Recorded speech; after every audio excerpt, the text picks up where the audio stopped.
ভ্রাম্যমাণ চিকিৎসা কেন্দ্র, মুখ্যমন্ত্রীর স্বপ্নের প্রকল্প এই ভ্রাম্যমাণ চিকিৎসা কেন্দ্র। এইবার জলপথ, 7টি নদী, 5টি দ্বীপ, এই অঞ্চলে প্রায় 2.5 লক্ষ মানুষের বাস সন্দেশখালীতে, এবং তাদের জন্য অত্যন্ত দুর্গম এলাকায় পৌঁছে যাবে এই চিকিৎসা কেন্দ্র।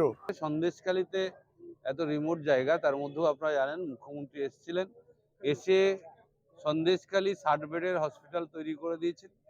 তার পরিকাঠামোগত কাজ চলছে এবং ফেব্রুয়ারি মাসের শেষে সেটাও উদ্বোধন হয়ে যাবে, যেটাতে এখানে সিজারিয়ান সেকশন থাকবে এবং অন্য চিকিৎসা থাকবে। তারপরেও আমরা দেখলাম যে একটা ভ্রাম্যমাণ স্বাস্থ্য পরিষেবা, যেখানে বেড়মুজুর 1, 2, সন্দেশখালী 1 এবং সন্দেশখালী 2 এর প্রত্যন্ত গ্রামে এই গাড়িটা ছুটবে এবং সেখানে ক্যাম্প হবে, সেখানে মানুষ চিকিৎসা পরিষেবা পাবে এবং ল্যাব বেসড এখানে বিভিন্ন পরীক্ষাও হবে, ইসিজি থেকে রক্ত পরীক্ষা থেকে আরম্ভ করে সব পরীক্ষাগুলো চলবে এবং ফ্রি চিকিৎসা সম্পূর্ণ থাকবে। এতে বিনামূল্যে হবে, তাহলে আরো ভালো হবে। আমাদের হয়তো পয়সার জন্য আমরা চিকিৎসা হতে পারি, এটাই হচ্ছে আমাদের। সুন্দরবনে কেমন লাগছে?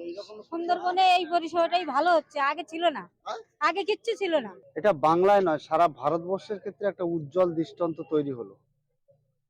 ভারতবর্ষ স্বাধীনতা পাওয়ার পর পশ্চিমবাংলায় অনেক মুখ্যমন্ত্রী এসেছে, কিন্তু বাংলার মামাটি মানুষের সরকারের মুখ্যমন্ত্রী মমতা বন্দ্যোপাধ্যায় নজিরবিহীন একটি স্বাস্থ্য পরিষেবার ক্ষেত্রে সিদ্ধান্ত গ্রহণ করলেন। এলাকার গরিব মানুষ স্বাস্থ্য পরিষেবার জন্যে নদী পেরিয়ে যেতে হতো রুরাল হসপিটাল, পিএইচসিতে। তো সঙ্গত কারণে সেই এলাকার মানুষের কাছে একটা স্বপ্নের মতো পাওয়া হয়ে গেল। আমার শহর সন্দেশখালী থেকে সঞ্জিত চক্রবর্তী, কলকাতা টিভি।